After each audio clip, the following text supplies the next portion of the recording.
Welcome back to the third segment of today's program here on the Taiwan Outlook. I'm your host, Wu Ruiguo. We will continue our conversation with Mrs. Andrea Wu, who is the president of the American Chamber of Commerce in Taipei. Andrea, as we know, the years of 2008 and 2009 were basically a disaster for a lot of people, including Taiwan. And we suffered the worst, possibly the worst, financial global recession, since the Great Depression of the 1940s.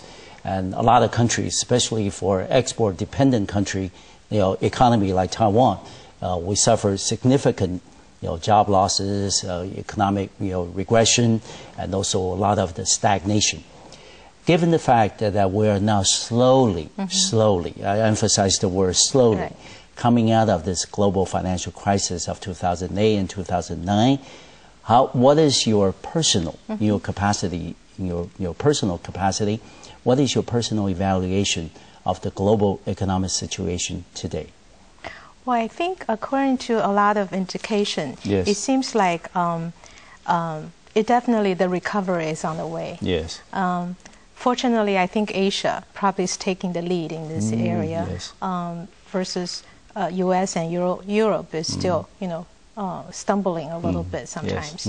But I think the Taiwan government understands that for this momentum to continue, it is necessary to continue to develop a lot of high potential business. Exactly. New sectors. Emerging. Yes. That's right. Especially, I think early 2009, the country really suffered from this export orders declining, and we realized the importance that we can not only rely on exporting. So I think that the 6 emerging industry, and also now there's a 4 smart intelligent industries that government had identified. I think among these several industries, we felt for foreign communities there are certain areas we felt that there are opportunities, such as biotech, green energy, healthcare services, tourism, or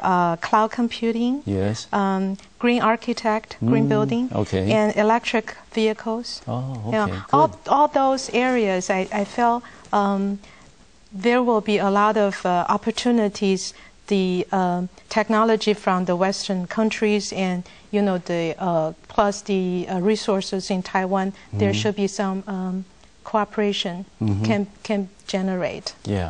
And so on top of that, I think we also should build more momentum on the service sectors. And Taiwan has specialties in many niche products.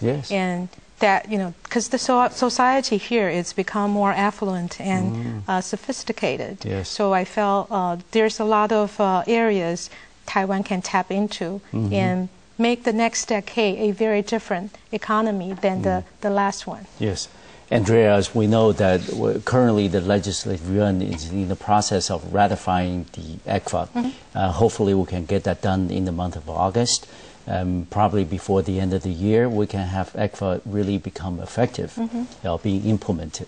But after the implementation of ECFA, we know there will be subsequent negotiations between Beijing and Taipei on issues like mutual investment protection, and also on issue like trade and commodity, service and commodity trade, and these are very important subsequent agreements that are probably unique. For the relations between China and Taiwan, how would the members, in AmCham in Taipei, react to the subsequent, establishment of mutual trade investment protection, dispute resolution, and also service and commodity trade? Would that make Taiwan even more attractive?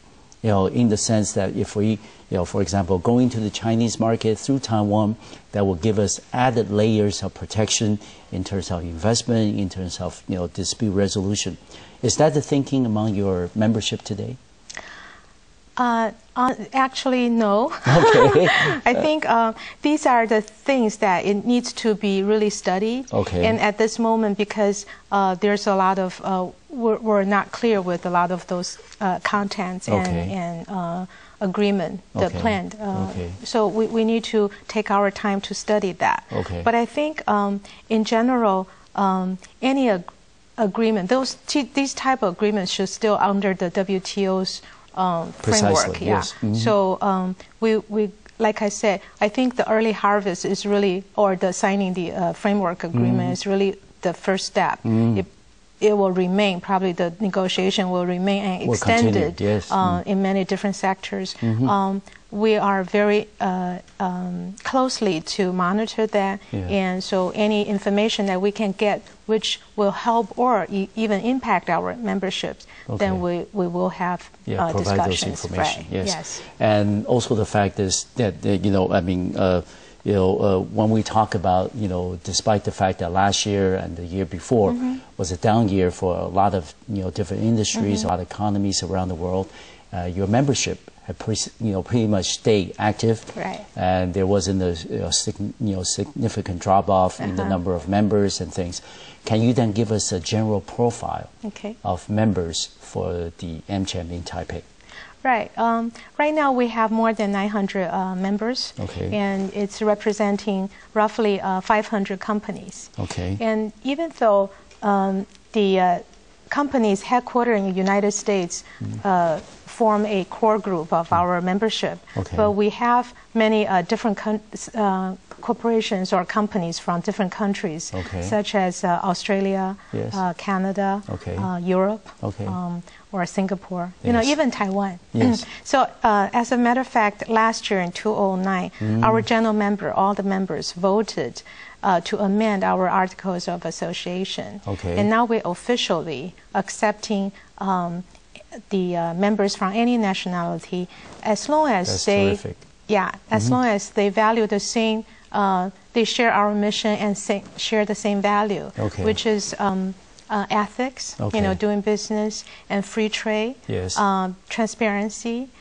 So all those values, if they share that, we welcome them to become our member.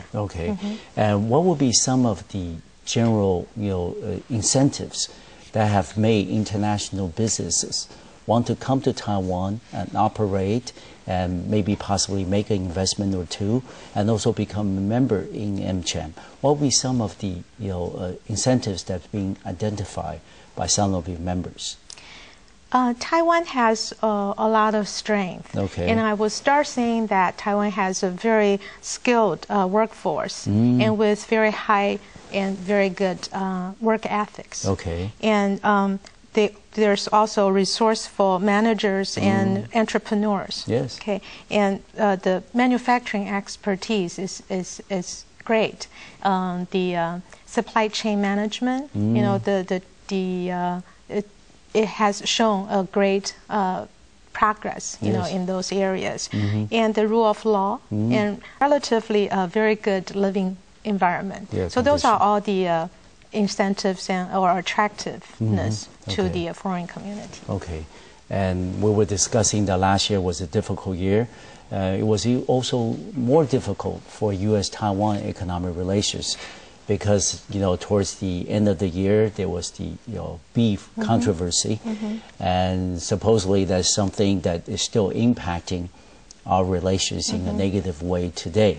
How would you think that such a controversy like the U.S. beef import, the protocol, the subsequent amendment by the legislature, how would those, issues, have an impact, directly, indirectly, positively, or negatively on the American businesses operating in Taiwan? Well, I think that issue definitely did some damage. Because Taiwan government, I mentioned earlier that they actually had a chance and did the research, and so later on they reversed the commitment. So those are the things is damaging its credibility in the international community. Business community. But But I think trade talks is still very, very important, and we continuously and repeatedly advocate to the U.S. government that we want to see a early resumption of the trade talks. Okay, good. Yeah. I think one fortunate aspect from the whole controversy is that, I think both sides, the cooler heads, seem to have prevailed in the sense that we're not letting the controversy deteriorate even further. There wasn't any actions by either side of taking this to the WTO and making this truly a regional or international controversy. I think that's possibly the fortunate aspect of the whole thing. Right. Yeah. And especially right now, I think after signing the ACFA, Taiwan's intention is to continue to sign FTA with other countries. So those type of credibility or stability is very, very important. Yeah. So I think the government should think twice before they make any decision as such. Yes. Yeah. We hope that this controversy will be behind us in no time. That's right. Okay. We're going to take another final break on our program, and we'll be right back and continue our conversation with Mrs. Andrea Wu, who is the president of the American Chamber of Commerce in Taipei. I'll see you in a few minutes.